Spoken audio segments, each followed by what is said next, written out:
Welcome back to 5 Minute Crypto, and this is going to be one of the craziest stories that I'm ever going to share with you, and it is most likely one of the biggest success slash scam slash craziest stories you will ever hear in the crypto space. And funny enough, guys, this actually involves me as well. I know, it's kind of crazy, but if you know my other channel, Dusty BC, I've actually made videos on this same situation a couple of years ago, and all I can say is let's cover it because this is one of, oh, wow. A federal court has ordered a man to pay more than $571 million in fines for operating a fraudulent Bitcoin trading scheme. And I was just checking the Dusty BC channel, and I've actually made 3 warning videos back in August of 2017. One is kind of a review, basically saying I don't really get why people go for this because it is 1.5% every single day. And then a couple other videos explaining that they're not paying out and that the company is just looking really, really sketch. But that is talking about the company, which is called Control Finance. What kind of happened was this guy took in about 22,000 Bitcoins in that time, worth about $1.2 billion right now. Back then, about $120,000 and $120 million. And the fun fact is, if you kind of do math, which I hope you guys can all do, $1.2 billion minus his $571 million fine, that leaves him with about $500 million net profit in this whole scheme. And I really, really don't get it. And I also really don't get if I can actually get my own money back now that I know that I put money into this. Well, actually, I'm not sure if I put money in. I just know I had an account and I was showing people around. But I don't know if I put a tenner, maybe $100 into it to try it out. I'm not quite sure. Right? But what I do know is that it's freaking sketchy. It was already sketchy, but I didn't know he actually netted 22,000 Bitcoins from it. I've read the full story here a couple of times. Right now, the lawsuit is going on in the United States. They're trying to catch him, but they suppose that he is in the United States. In the United Kingdom, Manchester, England. They cannot catch him exactly. They don't know where he is, which of course is a lot easier if you have $1.2 billion worth of Bitcoin. Yeah, I can understand how that is crazy, but here is what the costs are made up on. Reynolds, which is his name, Benjamin Reynolds, was ordered to pay on March 2nd about $143 million in restitution and $429 million in civil monetary penalty, according to the CFTC.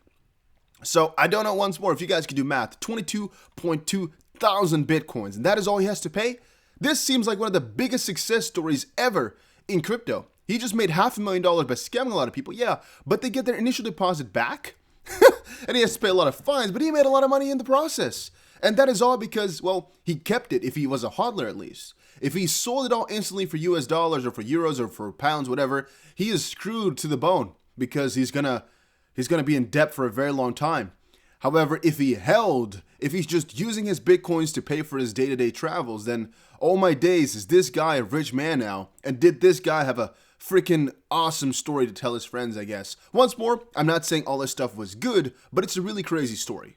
So, a little bit of back knowledge into the company. Control Finance Limited was registered in England in September of 2016, with its official address listed in a nondescript office building in the center of Manchester, according to UK government records.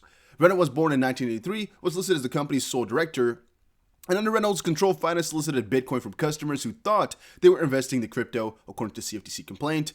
Among other things, Reynolds falsely represented to customers that Control Finance traded their Bitcoin deposits in virtual currency markets and employed specialized virtual currency traders who generated guaranteed trading profits for all customers, the CFTC said. So once more, I decided to look through my backlog of videos. I noticed I have 3, and here it says you can take $100 to $200,000 in 1 year because they basically had 3 different plans, and I made 3 videos on them. August 2017 and 2 in September, explaining that they are not paying and that some people are taking hundreds of thousands in losses. And I saw a couple of YouTube videos of people who actually had $100,000 in it, which is something that I was covering back then as well. There was a video from Crypto Maniac. I believe he was explaining how much money he lost back then. It's just really a whole crazy situation, by the way. It's just really odd. But if you check it all, you do your own diligence a little bit, you'll notice that a lot of people most likely lost a ton of money back then, and I'm not exactly sure how they're going to get it back or how that's going to work. All I know is that it's a really freaking crazy situation, and back then you could see the counter also said they had about 58,000 clients, 58.5, and about $123 million in deposits. Yeah, and they ran off. They run off like the freaking dust, like a lot of these guys do. But hey, that's the situation. That's how things roll. That's how things go in the crypto scam world. What else do you want to call it? It's just freaking crypto scams, man. It's how that stuff goes around pretty damn often nowadays. It's really crazy. And when I say nowadays, I'm actually talking mostly about back in the day. 2017 was really the time where a lot of these ICOs were really big and a lot of these crypto scams were around. I can show you guys exactly the video, by the way. This is what it was looking like. So this is my video from 2017. Control Finance is a scam confirmed, question mark. Because, well, 58,000 clients, $123 million. It's so crazy. Yeah, it's so freaking crazy. You also had the Twitter back then. How time flies, huh? But I'm waiting for my money. That's all I can say.